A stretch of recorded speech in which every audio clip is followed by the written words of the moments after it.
Fortunately, I'm here so that I can give some gender diversity. Otherwise, we'll be dominated by real men. Okay, so RM. We have the publishers, which is Nik, Rafiq, and Azeem. They are also brand custodian, very, very strong brands. And we have the tech enabler from Teads, right? We want to hear from them what is keeping them awake at night, thinking about this AI generation. Over to you. Maybe Rafiq, you want to start? Thanks, Lydia. Hi, everyone. I think, maybe my colleagues here will talk more about basically how journalists with the work very hard to validate news and whatnot. But I think what keeps me up at night, the more broader scale, is actually more towards, things like copyrights and IP. I think from a perspective of, even at Prima, we are heavily utilizing AI across a lot of our operations. But I think what really keeps me up at night is, how a lot of the work that's been done by a lot of people in our organization sometimes can be used to train large language models and whatnot. But eventually, there's a little credit towards the work that they've actually done. So, for example, I think this is not just unique towards the Prima or publishers in Malaysia. Globally, we do see a lot more of a pushback starting to happen. 2023, New York Times actually sued OpenAI because they scraped their sites collaboration. I think also recently, Reddit has sued Anthropic for similar kind of activities. And I think yesterday, news came out that both Disney and Universal have sued Midjourney for images that are being used that are unlicensed. So, what keeps me up is that one is from a publisher's perspective, our hard work and the blood, sweat, and tears being put in by many people in the organization and being utilized without credit. And the other part also as a brand custodian is that as we really dive deep into AI, are we really trusting a lot of the outputs that are coming out moving forward? Like when it comes to perspectives of copyright, right? So let's say you run an ad or you do a creative utilizing AI basically tools. Like how sure are you that everything that comes out are 100% clear from a copyright and IP perspective, right? What you don't want to do as a brand custodian long term is that somebody sends you a legal letter saying, hey, this image is mine, right? I have IP to this, and you're utilizing it without my permission. So these are the kind of things that we all should be worried about as we really dive into AI in our industry. So yeah.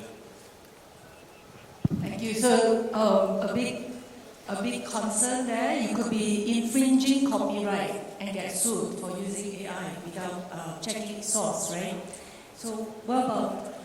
Picking up from Rafiq, what keeps us at night, every night, is that one thing is most of it is the automation and potentially. And that's very important for us. I think being a 47-year-old brand like Karangkraf, the currency, the trust is the currency. And the erosion of trust is something that we need to save, to be very careful and safeguard journalistic integrity and things like that. So I think in terms of that, also is audience skepticism is so important for us to balance. So we have distinct two separate generations of audience that we need to safeguard our traditionals and also our content native audiences. So I think these are our biggest concerns. I think Rafiq said it well, and I do agree with what he mentioned earlier. So these are the three main concerns that we have in particular for having seen an area and seen a daily. We've been really around for that long, and in order to safeguard that's very important for us at the moment. And for the two traditional audiences and also the digital native audiences, I think it's very important for you guys to understand these three areas that we are facing on stage. Azeem? Right. I believe that we are heading into a game of from traffic, to thought leadership. So what do I mean by that? With AI, people increasingly use AI as AI assistants. Now, how many of you use AI daily? Right? Large portion of us all use AI daily. And I want to take us 3 years, 4 years from now. And I believe that there will come a time where we will be very reliant on the AI assistance to a point where, I think in the previous discussion, people no longer search, they will ask. So, and a lot of the outcome of AI actually come from us, publishers, right? So you want to ask about an issue, more likely that, the information which AI gets from is from us. So I write articles, and then you get it from ChatGPT. Now ChatGPT now has, two, I would say, engines, right?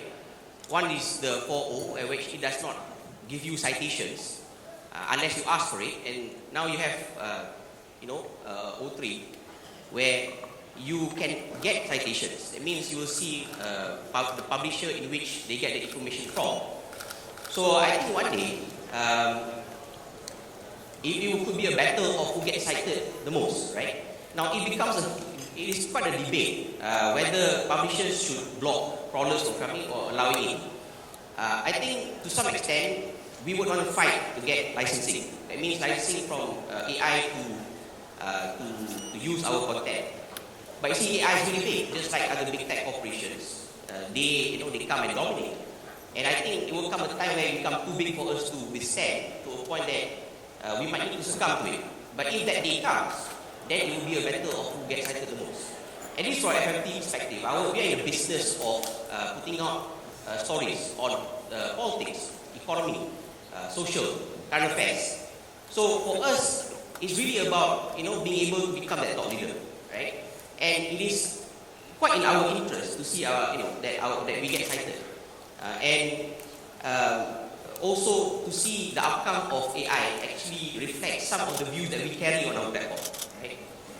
But true, it will come at the expense of traffic one day, and that is something which I think everybody will need to, the industry as a whole needs to address. And the question is, what keeps us up at night? Yeah, it's the traffic. We will lose it. We will lose, more of it if this is not, not addressed. But at the end of the day, if they become too big, we need to have a way to, to overcome this.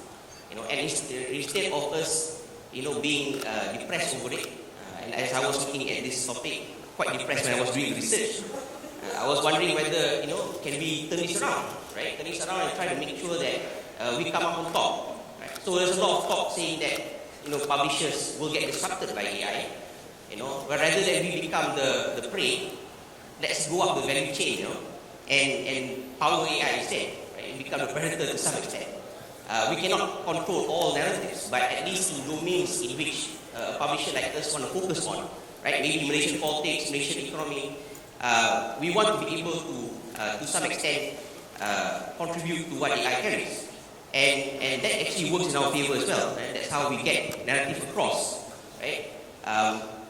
So I think at the end of the day, people, there will be no more SEO, right? Maybe we look at AIO. And that is something which we want to research on, and we are actively looking at, understanding, what kind of structures in which AI appreciates, right? AI don't always look at, big media brands.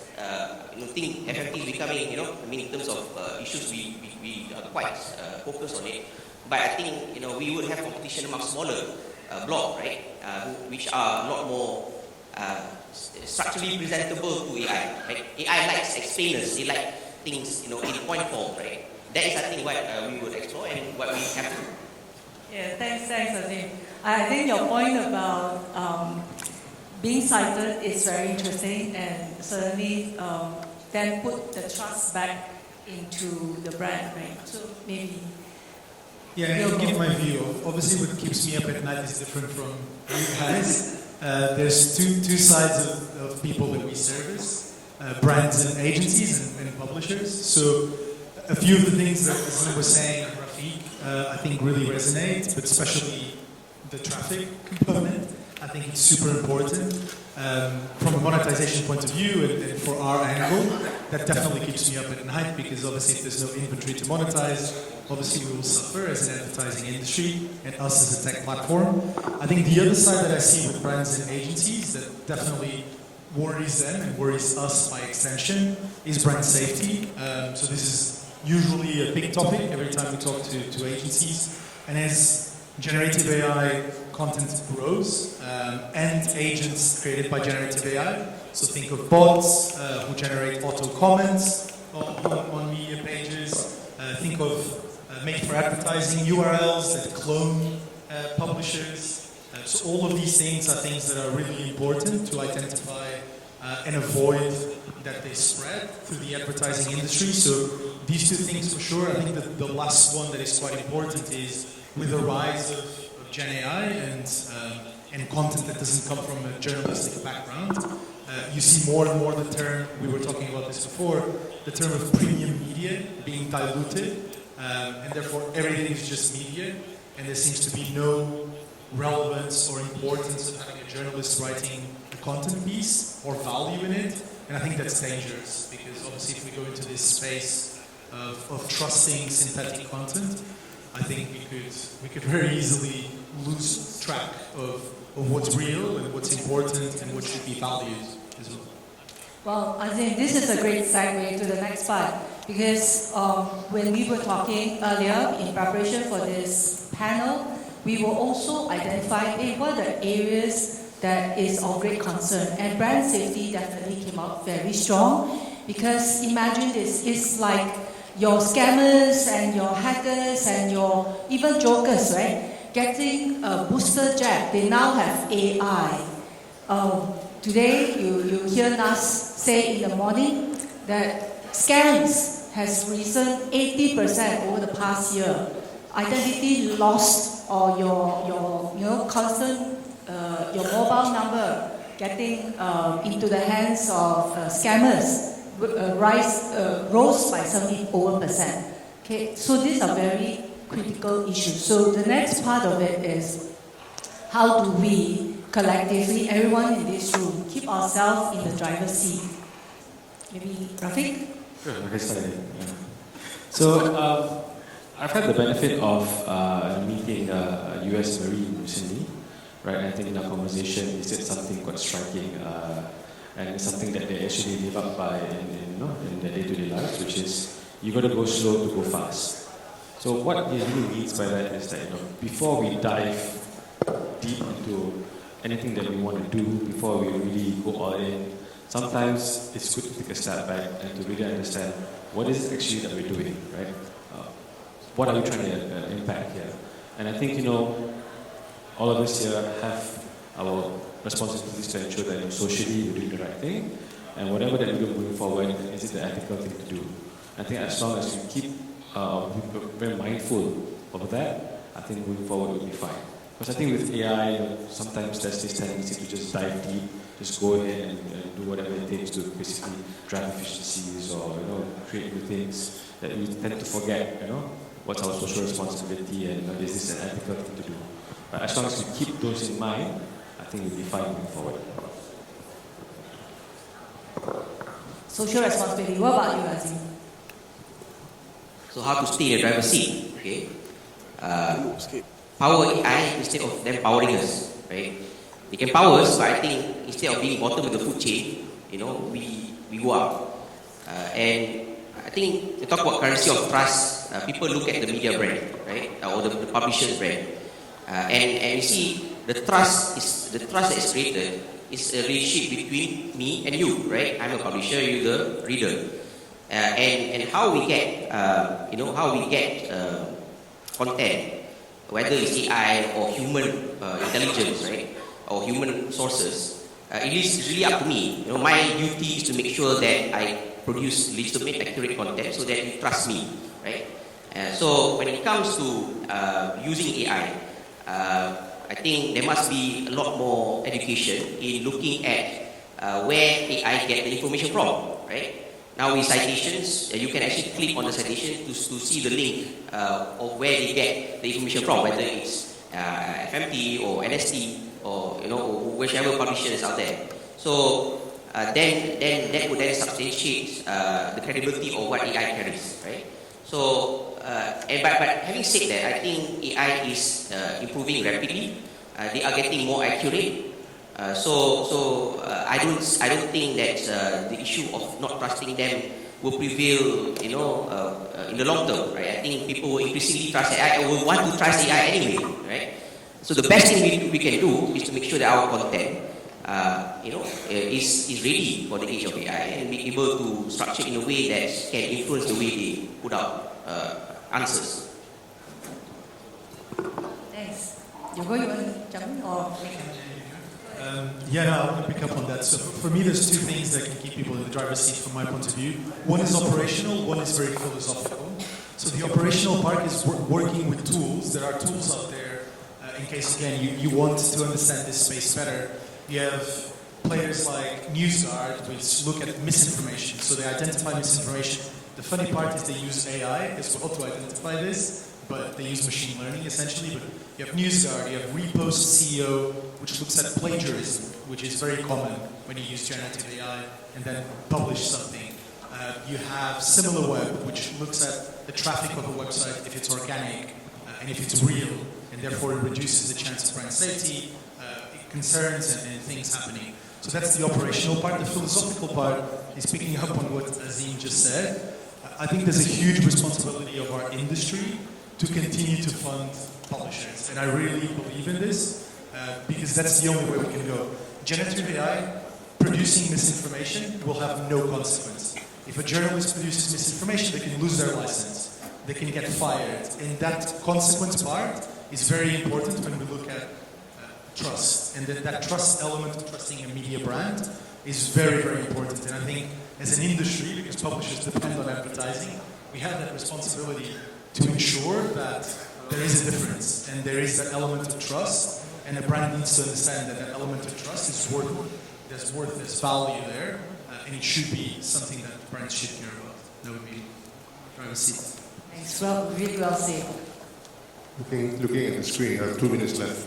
So picking up on what all three have said before, I think we totally agree. I think what sets us publishers apart are the key takeaway I can get from both of them are two things. That human oversight is very essential.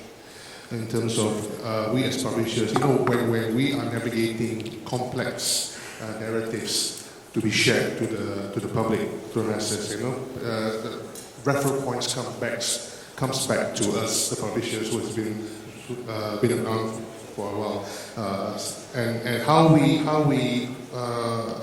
work with AI makes us better trusted, I think. So that's very important for me, for us, for all of us, for you guys to understand that no matter what, human oversight is essential.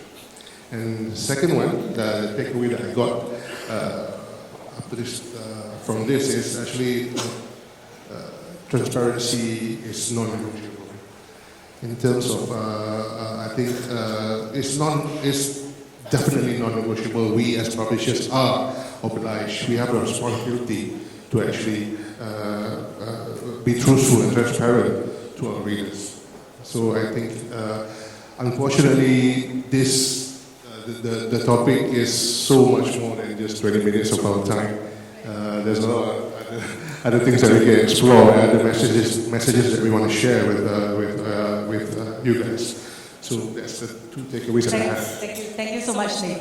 So a quick sum up from the panelists. What they're saying is that trust is fundamental and critical to all of us, brand custodians. You remember in the earlier session that Chris Wee mentioned in a clinical test when the two groups actually tested on the using message psychiatrists, I think, if I'm not mistaken. One was an AI group, the other was a human group. AI group scored better, but when the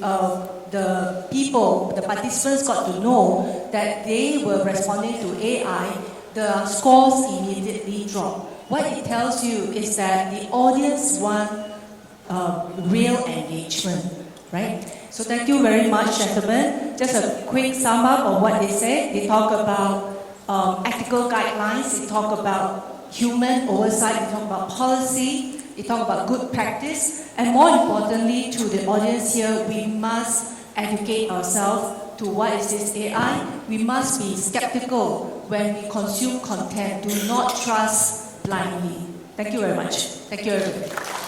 Thank you very much, Lydia, and thank you for all panelists as well. Please do step forward for a group photo. And there you are, ladies and gentlemen, this panel discussion, synthetic media and the currency of trust. And so Lydia summed it up pretty well when she spoke about the ethics of the situation. I'd like to cover two more that maybe that's been encapsulated here. Number one is proactivity from brands, from publishers as well. When it comes to infringing copyright, that's what Rafiq mentioned earlier. I think, again, I want to mention this word AI wrangler or person handling this